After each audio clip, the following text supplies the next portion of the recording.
अस्सलाम वालेकुम dear students.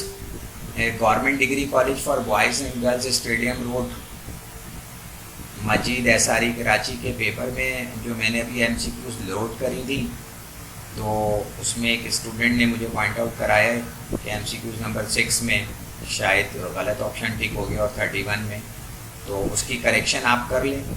असल में मुझ पर लोड बड़ा ज़्यादा था और मैंने दोपहर का खाना भी नहीं खाया, चाय भी नहीं पी, तो ये जल्दी में काम हो रहा है, आखिरी दिन है, तो इसमें ज़ाहिर एरर के चांसेस बढ़ जाते हैं। इसके अंदर तो नोट नहीं करा। एक एमसीक्यू नंबर 6 है, 2 steam engine A and B have their sources at 600 degree centigrade and 400 degree centigrade. ये सेंटीग्रेड में टेम्परेचर दिए थे, ये सोर्स के, और सिंक का टेम्परेचर भी सेंटीग्रेड के अंदर दिया था, तो उसको एफिशिएंसी निकालने के लिए ना केल्विन में कन्वर्ट करना था। तो मैंने 600 और 300 का डिफरेंस भी 300 बन रहा था, 400 और 100 का डिफरेंस भी 300 बन रहा था। लेकिन एफिशिएंसी के फार्मूले में दो टेम्परेचर की रेशोज़ है, और रेशोज़ में आपको पता है कि कन्वर्जन के बाद, केल्विन में कन्वर्जन के बाद और विदाउट कन्वर्जन रिज़ल्ट अलग आ जाते हैं। तो असल में जब आप इसको केल्विन में कन्वर्ट कर कर इसके वैल्यूज़ निकालेंगे, जो कि बड़ी एमसीक्यूज़ हो जाएगी, तो B is more efficient then A आएगा आंसर। वो मैंने सॉल्व कर दिया है, उसे देख लें। फॉर हीट इंजन A के लिए E इक्वल है 1 - T2/T1, और T2 300 था, उसमें 273 ऐड करा तो 573 हो गया, और T1 600 था तो उसमें 273 ऐड करा तो 873 हो गया। जब आपने इस रेशो को डिवाइड करा तो 0.65 आया, और 1 में से इसको माइनस करेंगे तो 0.35 अप्रॉक्सीमेटली आएगा, तो 35% एफिशिएंसी आएगी। और जब आप हीट इंजन बी के लिए करेंगे तो वहाँ पर सिंक का टेम्परेचर 100 डिग्री सेंटीग्रेड था, उसमें 273 ऐड करा तो 373 हो गया, और सोर्स का टेम्परेचर उसमें 400 था, तो उसमें 273 ऐड करा तो 673 हो गया, और 373 को 673 से डिवाइड करा तो 0.55 आएगा, और 1 में से जब माइनस करेंगे तो 0.45 आएगा। सही है, और 45% आएगा। ठीक है, ये रहा। असल में ये जो स्टूडेंट ने हमें पॉइंट आउट करा, उसका शुक्रिया बहुत बहुत। गलती के चांस इसलिए बढ़े हुए हैं कि ना मैंने खाना खाया है और ना ही मैंने चाय पी है, और मेरी आई साइड वीक है, काफ़ी इसमें नज़र नहीं आ रहा था, तो बहुत बहुत शुक्रिया जिस स्टूडेंट ने पॉइंट आउट करा। एक एमसीक्यूज नंबर 31 है, और 31 में emitter base junction is forward biased in, ये पीएनपी में भी होता है, एनपीएन ट्रांजिस्टर में भी होता है। जब भी इमीटर बेस जंक्शन की बात होगी तो फॉरवर्ड बायसिंग होगी, और जब भी कलेक्टर बेस की होगी बात जंक्शन की तो रिवर्स बायस होगा। तो ये दोनों में होता है, एनपीएन में भी होता है, पीएनपी ट्रांजिस्टर में भी होता है। ये तो माइंड में था, लेकिन ये टिक कर दिया था पीएनपी ट्रांजिस्टर, और ये जल्दी में एरर हो गया। शुक्रिया बहुत बहुत। बिस्मिल्लाहिर्रहमानिर्रहीम। डियर स्टूडेंट्स, अब हम फिज़िक्स सेकेंड ईयर का paper PCHS government girls college for women Karachi का सॉल्व कर रहे, और इस पेपर की जो एमसीक्यूज है ना, वो रिवाइज से थोड़ी हट कर है, तो ज़्यादा तवज्जो से देखिएगा। बहुत बड़ी वीडियो नहीं होगी, लेकिन सुकून के साथ देखिएगा।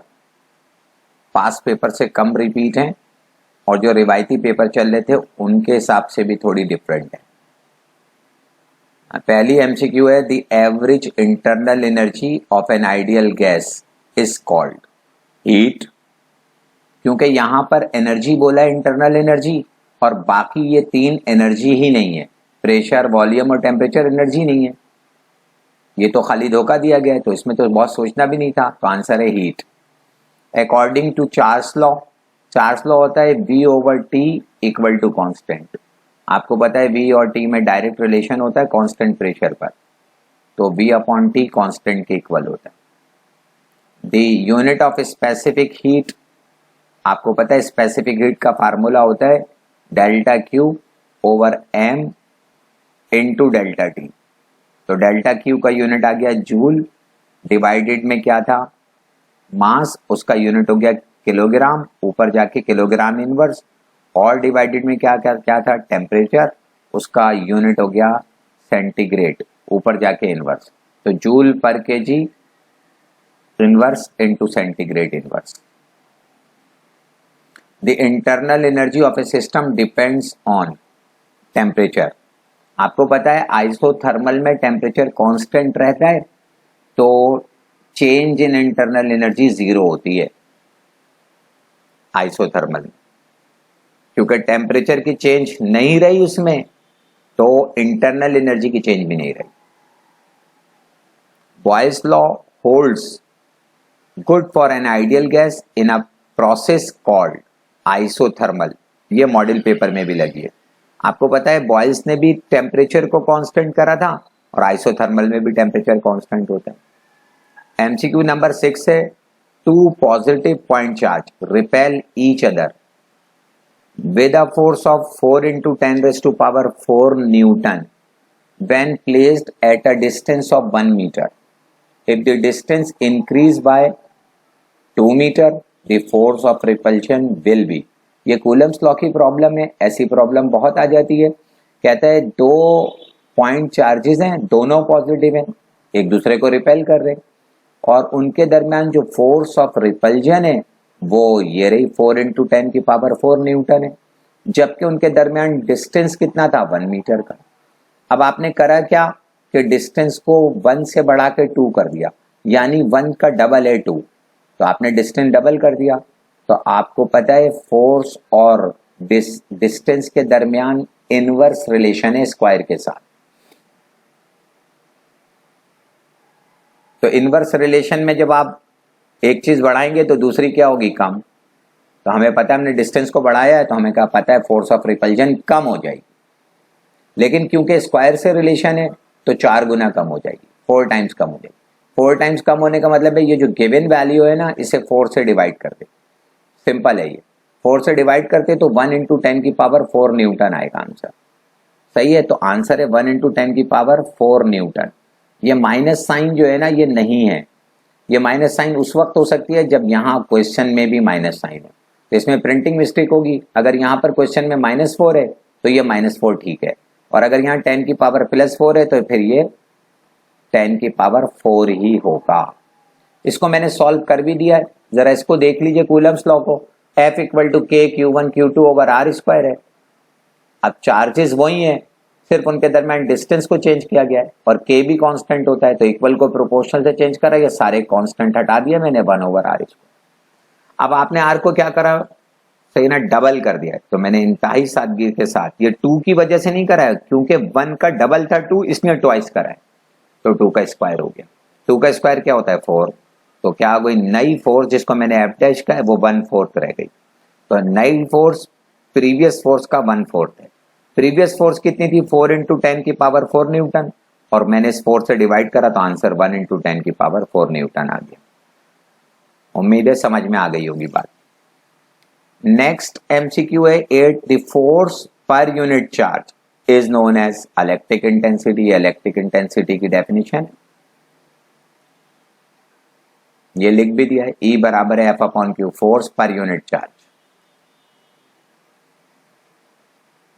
एमसीक्यू नंबर 8 है, if 4 microfarad and 2 microfarad capacitors are connected in series.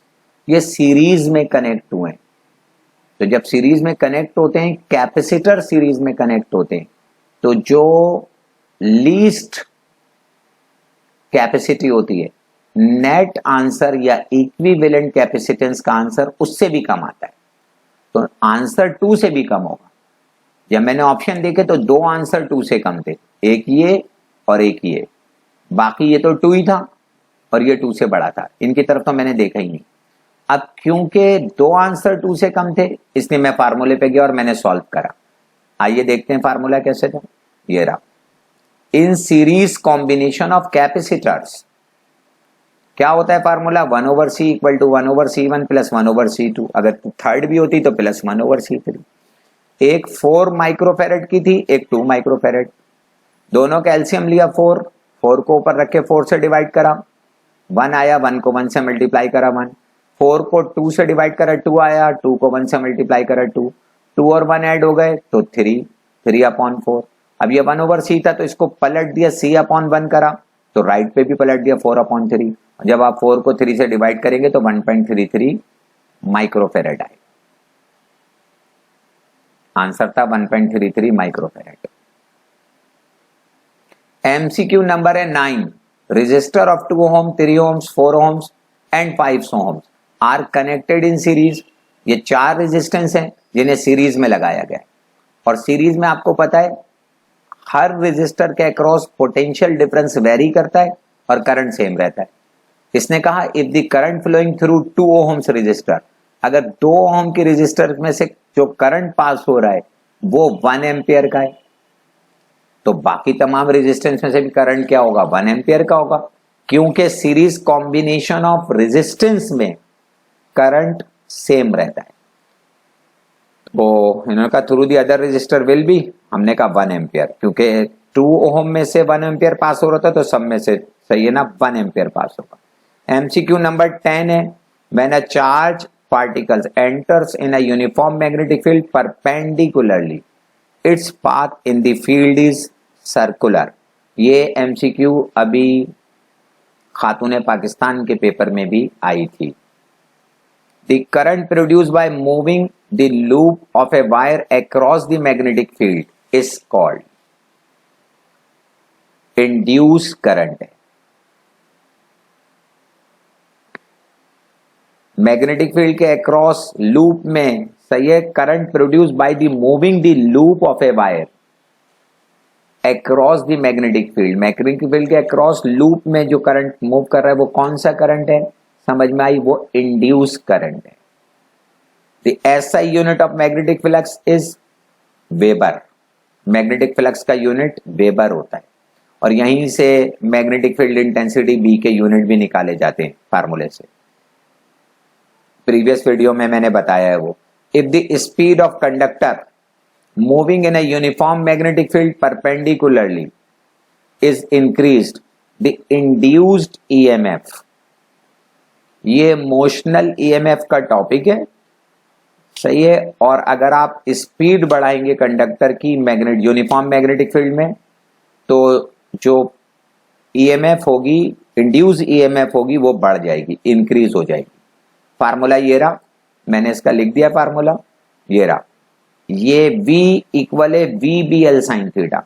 ये V हमारी ईएमएफ है, वोल्टेज है, सही है, और ये भी जो है हमारे पास समझ में, ये वेलोसिटी है।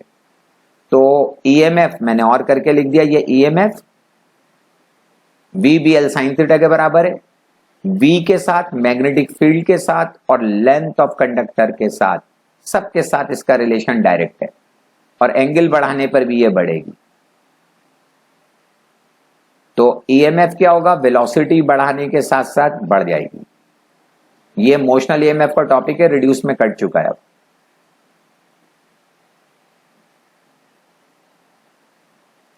अब नेक्स्ट एमसीक्यू है हमारे पास 14। The potential difference applied across a PN junction which results in the reduction of the barrier potential। PN junction के अक्रॉस पोटेंशियल डिफरेंस क्या हो रहा है, समझ में आ गई बात, रिड्यूस हो रहा है।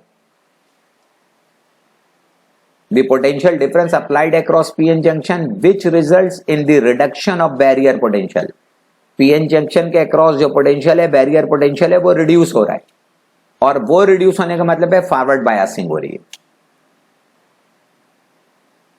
चार्जेस जंक्शन के अक्रॉस इजीली मूव कर रहे हैं, आसानी के साथ आ रहे जा रहे हैं फॉरवर्ड बायसिंग में, और ये उसी वक्त होगा जब पोटेंशियल बैरियर कम हो, और इसने रिडक्शन ऑफ पोटेंशियल बैरियर का है, तो इसका मतलब है फॉरवर्ड बायसिंग। अगर कह देता कि सही ना पोटेंशियल बैरियर बढ़ रहा है, तो reverse biasing. The rest mass of photon is 0, massless energy होती है ये, 16 Einstein theory of relativity state the speed of light in the vacuum is, ये आपको पता है रिलेटिविटी का सेकंड पोस्टुलेट है। तो वेलोसिटी ऑफ लाइट क्या होती है? Independent of the motion of the source and the observer होती है। सोर्स और ऑब्जर्वर की मोशन से पे डिपेंड नहीं करती, हर ऑब्जर्वर के लिहाज से कांस्टेंट होती है। The frequency of the independent radiation, sorry मैं पढ़ नहीं सका, आई सेड थोड़ी वीक है। The frequency of the incident radiation corresponding to the work function is called threshold frequency. आपको पता है वो फ्रीक्वेंसी जो वर्क फंक्शन के करस्पॉन्डिंग होती है, फाई नॉट किसके बराबर होता है? एच न्यू नॉट, सही है, उसे क्या कहते हैं आप? न्यू नॉट को, threshold frequency. The number of photo electrons emitted from a metal surface depends on, वो जो मेटल सरफेस से फोटोइलेक्ट्रिक इफेक्ट के फिनोमेना में मेटल सरफेस से जो इलेक्ट्रॉन इमिट होते हैं उनकी तादाद डिपेंड करती है इंटेंसिटी ऑफ लाइट पर। अगर आप इनकमिंग लाइट की इंटेंसिटी बढ़ा देंगे तो फोटो इलेक्ट्रॉन्स की तादाद बढ़ जाएगी। अगर आप फ्रीक्वेंसी बढ़ाएंगे ना तो उनकी काइनेटिक एनर्जी बढ़ जाएगी।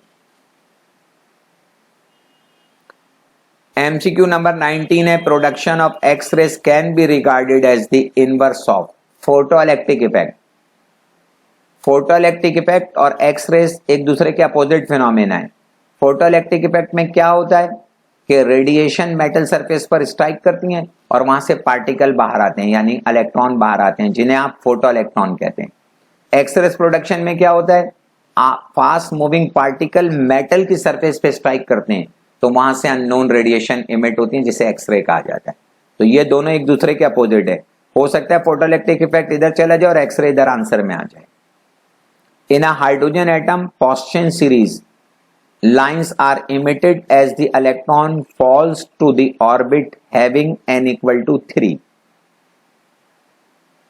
ये फोर्थ भी देख लें, Brackett series of hydrogen atom spectrum lies in far infrared region. इन दोनों का आंसर मैंने यहां पर बता दिया है। ये कोड याद कर लिएगा 20 के लिए, L B P B P। L for Lyman, B for Balmer, P for Poston, B for bracket, P for P fund। अगर इलेक्ट्रॉन किसी भी ऑर्बिट से ऑर्बिट नंबर 1 में जंप करेगा तो लाइमन सीरीज होगी, किसी भी ऑर्बिट से ऑर्बिट नंबर 2 में जंप करेगा तो बॉमर सीरीज होगी, किसी भी ऑर्बिट से ऑर्बिट नंबर 3 में जंप करेगा तो पॉस्चन सीरीज होगी। उसने पॉस्चन का वर्ड बोला था तो मैंने n1 इक्वल टू 3 को टिक कर दिया, 1 2 3। अगर किसी भी ऑर्बिट से ऑर्बिट नंबर 4 में जंप करेगा तो ब्रैकेट सीरीज, और किसी भी ऑर्बिट से ऑर्बिट नंबर 5 में जंप करेगा तो पी फंड सीरीज। इससे कई एमसीक्यूज बन सकती हैं। अगर कहेगा 1 में तो लाइमन को टिक कर देगा, 2 में तो बॉमर, 3 को तो अभी जैसे 3 में बोला था तो पॉस्चन को टिक कर। दूसरी ये कि लाइमन में इमिट होने वाला फोटोन अल्ट्रावायलेट रेडिएशन का होता है, बॉमर में इमिट होने वाला फोटोन विजिबल रेडिएशन का होता है, मैंने इसके अंदर लिख दिया है, और बाकी तीनों में इमिट होने वाला फोटोन इंफ्रारेड का होता है। इसमें जो इंफ्रारेड इमिट होती है वो नियर इंफ्रारेड होती है, और ब्रैकेट में जो इंफ्रारेड इमिट होती है, सही है, वो फार इंफ्रारेड होती है।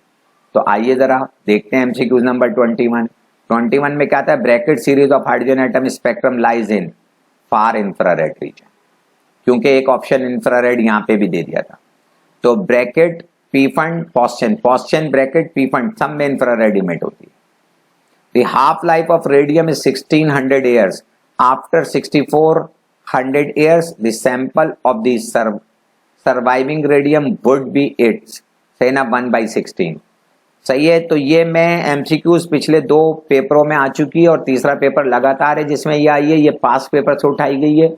मैंने इस एमसीक्यू को एसआरई मजीद के पेपर में डिटेल से सॉल्व कर दिया है, खातून पाकिस्तान में भी लगी और यहां पर भी लगी है। The rate of decay of radio active substance decrease with increasing time. Graph अगर आप इसका गौर से देखें, और वरना एक रेडियो एक्टिव सब्सटेंस की हाफ लाइफ फर्ज करा 24 आवर्स है और उसके नंबर ऑफ न्यूक्लियस मेरे पास 1 लाख है, तो आफ्टर 24 आवर्स कितने रह जाएंगे? 50,000। तो 50,000 डीके हो गए। फिर नेक्स्ट 24 आवर्स के बाद कितने रह जाएंगे? 50,000 के आधे 25,000। इसका मतलब है पहले सही है 24 आवर्स में 50,000 डीके हो गए, लेकिन नेक्स्ट 24 आवर्स में खाली 25,000 डीके हुए, तो रेट ऑफ डीके तो कम हो रहा है। इसीलिए हम रेट लॉ ऑफ डीके के अंदर नेगेटिव साइन लगाते हैं, कहते हैं ना -dn/dt directly proportional to the number of nucleus. और नेक्स्ट अगर 24 आवर्स और गुजर जाएं तो आपको पता है 25,000 का आधा क्या होगा? 12,500। तो खाली 12,500 डीके हो रहे, तो टाइम बढ़ने के साथ साथ रेट ऑफ डीके कम होता जाता है। इसलिए मैंने लिख दिया decrease with increasing time. The nuclei having the same mass number but different atomic number are called isobar. Isotopes की दो डेफिनेशन होती हैं। एक क्या है? Same atomic number but different mass number of same element. अब इसी डेफिनेशन को अगर मैं पलट दूं, same mass number but different atomic number, तो ये कहलाता है आइसोबार। आइसोटोप्स की दूसरी डेफिनेशन क्या है? Same proton number but different neutron number of same element. अगर मैं इस वाली डेफिनेशन को पलट दूं तो आइसोटोन्स। आइसोटोन्स की डेफिनेशन क्या होगी? Same neutron number but different proton number of different elements. असल में आइसोटोप्स की दो डेफिनेशन है, same atomic number but different mass number of same element. इसको पलट देंगे तो आइसोबार आ जाएगा। और सेकंड डेफिनेशन इसकी है same proton number but different neutron number of same element. अगर इसको पलट देंगे तो आइसोटोन्स। इस दफा इन्होंने पहली वाली डेफिनेशन को पलट दिया था, सेम मास नंबर बोल दिया था, डिफरेंट एटॉमिक नंबर, और ट्रैप करने के लिए पहली आइसोटोप्स को नंबर 1 पे रख दिया था, जबकि इसका आंसर था आइसोबार। उम्मीद है आप समझ गए होंगे। आराम से सुकून से देखिएगा इस वाली एमसीक्यू को, कई चीजें क्लियर करी हैं इसमें मैंने। When a nucleus emits a negative beta particle, its atomic number increase by 1 unit. Increase by 1 unit. जब भी किसी एलिमेंट के न्यूक्लियस से नेगेटिव चार्ज डिके होता है तो उसका एटॉमिक नंबर बढ़ जाता है। कितना बढ़ता है? जितना नेगेटिव चार्ज बाहर आता है, सही है। और जब भी पॉजिटिव चार्ज डिके होता है तो एटॉमिक नंबर कम हो जाता है। कितना कम होता है? जितना पॉजिटिव चार्ज बाहर आता है। इस दफा बीटा नेगेटिव डिके हुआ है तो एटॉमिक नंबर क्या होगा? इंक्रीज हो जाएगा। और कितना इंक्रीज हो जाएगा? 1 यूनिट। इन्होंने 1 यूनिट तो लिखा नहीं, बस इंक्रीज डिक्रीज रिमेन्स कांस्टेंट अब बिकम 0, तो मैंने इंक्रीज कर दिया। अगर ये इसको बीटा पॉजिटिव कर देते तो आंसर डिक्रीज हो जाता। इन treating localized cancerous tumor, we use a narrow beam of gamma rays from cobalt 60। ये gamma rays हैं cobalt 60 से। ये चैप्टर नंबर 20 से आया है, वहां जाके पढ़िएगा। ये वाई रेज नहीं है, ये गैमा रेज हैं। ये गलत प्रिंट हो गया है। ए से तो चलो समझ में आता है कि अल्फा रेज बोला जा रहा हो और ए लिख दिया, शायद गैमा को ऐसे बनाने की कोशिश की गई हो। मैंने आपको रेफरेंस दे दिया है इसका, मैंने इसका पेज नंबर भी लिख दिया 26 का। पेज नंबर है 345, ताकि आपको ढूंढने में मुश्किल ना हो, वरना मेरी बात पे आप बिलीव करिए।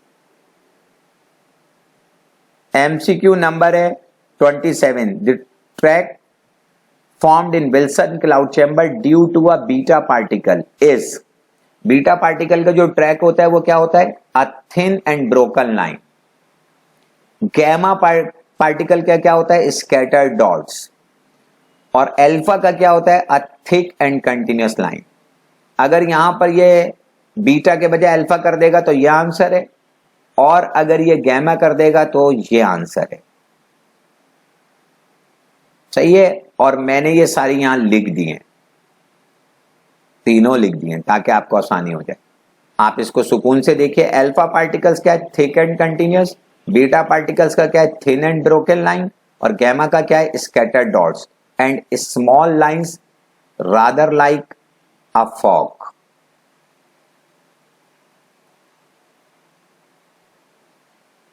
सुकून से देखिएगा, यहां से एमसीक्यूज लग सकती है क्योंकि ये टॉपिक मौजूद है। This is highly penetrating particles. आपको पता है अल्फा बीटा गैमा और प्रोटॉन में सबसे हाईली पेनिट्रेशन किसकी है? गैमा की। अल्फा बीटा गैमा रेज जो रेडियो एक्टिविटी के दौरान होती है, सबसे ज्यादा पेनिट्रेशन किसकी है? गैमा की। और सबसे लो पेनिट्रेशन किसकी है? अल्फा की। हाईली के बजाय अगर सही है ना, लेस पेनिट्रेशन हो गई, सही है, तो आंसर क्या होगा? अल्फा। ठीक है। सबसे ज्यादा आयनाइजेशन किसकी होती है? फर्स्ट क्या पेनिट्रेटिंग हटा दिया, हाईली आयनाइजेशन कह दिया, तो अल्फा। अल्फा की आयनाइजेशन सबसे ज्यादा होती है, गैमा की आयनाइजेशन सबसे कम होती है। गैमा की पेनिट्रेशन सबसे ज्यादा होती है, अल्फा की पेनिट्रेशन सबसे कम होती है। इसको याद रखना। MCQ number 29, if 2 joule of heat are added to 5 gram of water at 100 degree centigrade and standard pressure, the temperature of the water will, मैंने कहा नॉट चेंज। अब जाहिर है कैसे कहा ये नॉट चेंज, वो मैंने सही है कैलकुलेशन के बाद। और वो calculation 100 degree centigrade initial temperature है, जहन में रखिएगा। 5 ग्राम वाटर का मास है, 2 जूल हीट एनर्जी दी गई है। ठीक है। और जब मैंने ये सारा डाटा रखकर नेक्स्ट टेम्परेचर निकाला तो वो 100 पॉइंट समथिंग ही था। और जब दोनों को मैं माइनस करूंगा तो आंसर आएगा तकरीबन 0। तो नॉट चेंज मैंने लिख दिया। कैसे? कैलकुलेशन ये रही। आपको पता है डेल्टा क्यू इक्वल होता है MC डेल्टा टी के। आपने CP माइनस CV की डेरिवेशन करी होगी, वहां पे ये पढ़ा होगा। अब डेल्टा क्यू कितना दिया था? 2 जूल। मास कितना दिया था? 5 ग्राम। इसे किलोग्राम में कन्वर्ट करने के लिए मैंने यहीं पे 1000 से डिवाइड कर दिया।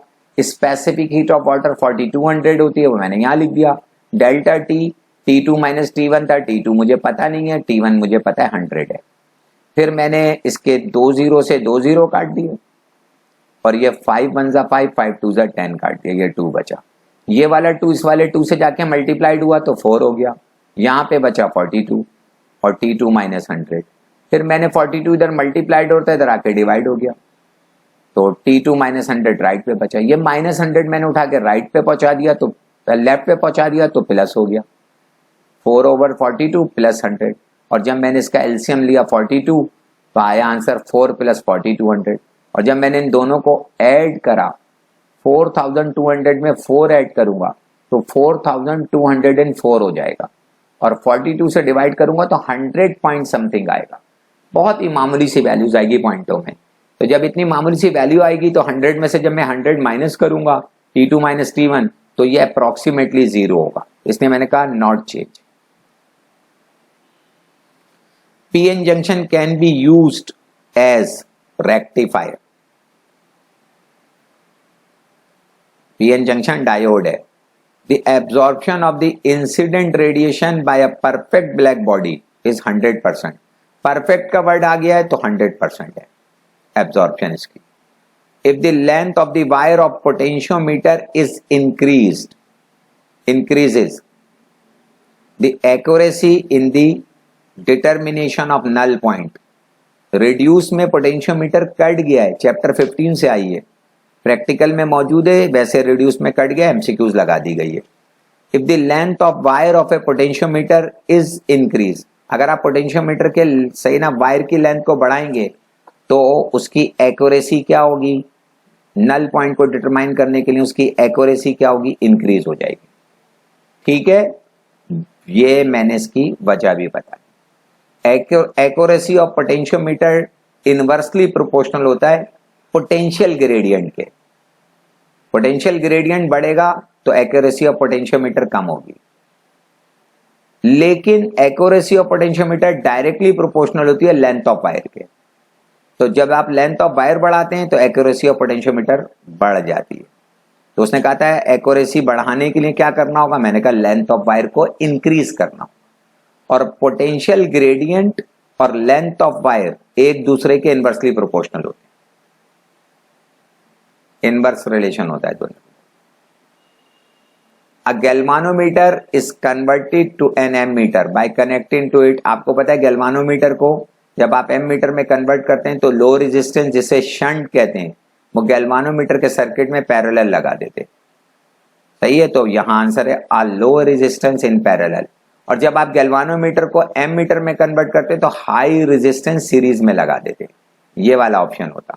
अगर मैं यहां से एमीटर चेंज करके क्या कर दूं, वोल्ट मीटर कर दूं, तो हाई रेजिस्टेंस इन सीरीज को टिक कर दूंगा। The practical application of mutual induction is transformer. इन्होंने अच्छी करके दिए, उल्टा दिए, सही है ना। अभी तक आ रहा था कि ट्रांसफॉर्मर किस प्रिंसिपल पे वर्क करता है, तो हम म्यूचुअल इंडक्शन को टिक कर रहे थे, इन्होंने इसे उल्टा करके दे दिया कि म्यूचुअल इंडक्शन की प्रैक्टिकल सही है, आप एप्लीकेशन बताइए तो transformer. MCQs number 35, generator is a device used to convert mechanical energy into electrical energy. Generator घरों में होगा सबके, तो आपको पता है उसकी डोरी खींचते हैं या आप स्विच ऑन करते हैं, समझ में आ गई बात। तो ये मैकेनिकल फिनोमेना है, और उससे क्या होता है जब कॉइल घूमता है उसका तो इलेक्ट्रिकल एनर्जी क्रिएट होती है। 36, the EMF induce in a coil is independent of, कह रहे change of flux, time, number of turn, सब पर डिपेंड करती है। कॉइल में पैदा होने वाली induce EMF change of flux के डायरेक्टली डील करती है, टाइम पे भी डिपेंड करती है और नंबर ऑफ टर्न्स पे भी डिपेंड करती है। तो आंसर था none of these. If two capacitors of 5 microfarad and 7 microfarad are connected in parallel, जब आप पैरेलल कनेक्ट करेंगे ना तो कैपेसिटर को, रेजिस्टेंस को नहीं, उलट होता है। जो कैपेसिटर के सही ना पैरेलल का फार्मूला होता है वो रेजिस्टेंस की सीरीज का फार्मूला होता है। जो कैपेसिटर की सीरीज का फार्मूला होता है वो रेजिस्टेंस के पैरेलल का फार्मूला होता है। और जब भी पैरेलल होगा, समझ में आए, कैपेसिटर पैरेलल होंगे तो सिंपली समझ में ये ऐड हो जाएंगे। तो 5 और 7 12 माइक्रोफेरेड, मैंने यहां कर भी दिया इसको। For parallel combination C equal होता है C1 प्लस C2, 5 माइक्रोफेरेड और 7 माइक्रोफेरेड को ऐड करा तो 12 माइक्रोफेरेड आ गया। 38, entropy has been called the degree of disorder. Entropy को क्या कहते हैं, measurement of disorderness of a system is known as its entropy. वो इसने खुद बता दिया कि एंट्रोपी क्या डिग्री ऑफ डिसऑर्डर है, because the entropy of universe remains constant, इस वजह से यूनिवर्स की एंट्रोपी कांस्टेंट है। दूसरा कह रहा है the entropy of the universe always increases, ये बढ़ रही है मुसलसल। The entropy of the universe always decreases, कम हो रही है। None of the above. तो क्या एंट्रोपी या यूनिवर्स की बेतरतीबी यानी डिसऑर्डरनेस इंक्रीज होती जा रही है day by day. The entropy of universe always increases या कांस्टेंट रहती है। तो ऐसा कुछ दिया ही नहीं था, खाली एक उसके साथ बढ़ जरूर रही है। अब point charge is placed at the centre of spherical Gaussian surface. एक स्फेरिकल गॉसियन सरफेस है और आपने एक पॉइंट चार्ज उसके सेंटर पर जाकर रख दिया। स्फेरिकल गॉसियन सरफेस में आप घुसे, उसके सेंटर पे एक पॉइंट चार्ज रख दिया। If the sphere is replaced by a cube of its volume, the electric flux will not change. आपने एक चार्ज स्फीयर का केस करा होगा, गॉसिस लॉ का, उसकी सरफेस पर आप चार्ज को डिस्ट्रीब्यूट करते हैं, उससे एक इलेक्ट्रिक सही ना इंटेंसिटी का फार्मूला ड्राइव कर लेते हैं। अब आप उस पूरे सही है ना, आप उस गॉसियन सरफेस जो स्फेरिकल थी उसके सही है अंदर चले जाइए और उस स्फीयर के सेंटर में जाकर उतना ही चार्ज रखाइए, तो क्या होगा, इलेक्ट्रिक फ्लक्स में कोई चेंज नहीं आई। Which of the following can not be unit of electric intensity. मैंने कहा जूल पर कूलम जो है इलेक्ट्रिक इंटेंसिटी का यूनिट नहीं है, बाकी 3 यूनिट हैं और वो मैंने यहां पर ड्राइव कर दिए, देखते जाइए। आपको पता है इलेक्ट्रिक इंटेंसिटी क्या, फोर्स पर यूनिट चार्ज। तो फोर्स का यूनिट न्यूटन होता है, चार्ज का यूनिट कूलम होता है। तो यहां उन्होंने ऑप्शन 1 में ये दिया हुआ था न्यूटन पर कूलम। ये दिया हुआ है न्यूटन पर कूलम। तो मैंने कहा तो ठीक है। फिर हम दोबारा गए, इंटेंसिटी का एक फार्मूला है V अपॉन आर। तो V का यूनिट क्या है? वोल्ट, और R का डिस्प्लेसमेंट है तो मीटर, तो वोल्ट पर मीटर। तो उन्होंने ये ऑप्शन भी दिया हुआ है, सही है। इसमें देखिए सेकंड ऑप्शन में वोल्ट पर मीटर, हमने कहा ये भी ठीक है। फिर हम गए, सही है, इसकी तरफ न्यूटन पर कूलम था, इसमें हमने गेम खेल लिया, मीटर से मल्टीप्लाई करा, मीटर से डिवाइड।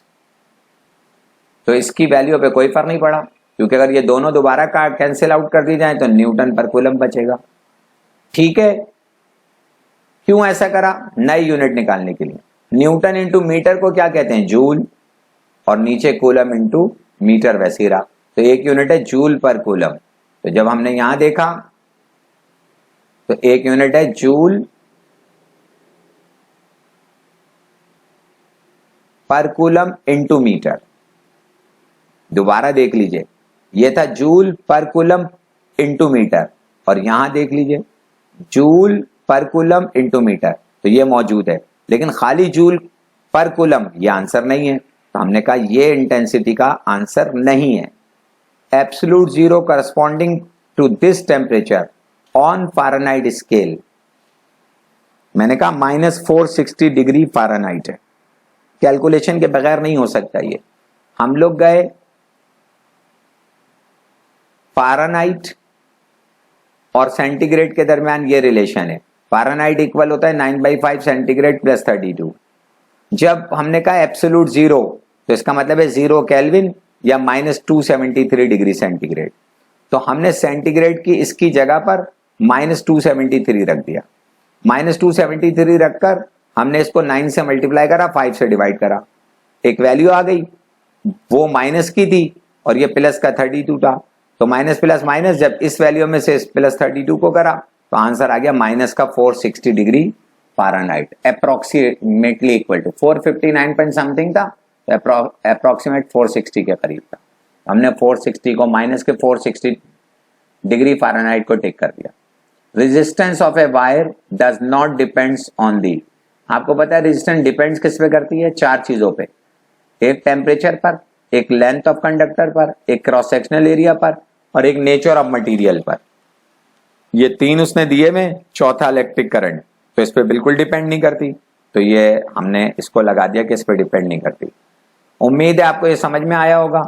अगर समझ में आ गई, आप समझते हैं कि इससे फायदा हो रहा है, तो अपने दोस्तों को सही है ना ये शेयर करें, और ज्यादा से ज्यादा लोग सही है ना इसको लाइक करें और चैनल को सब्सक्राइब भी करें। शुक्रिया बहुत बहुत।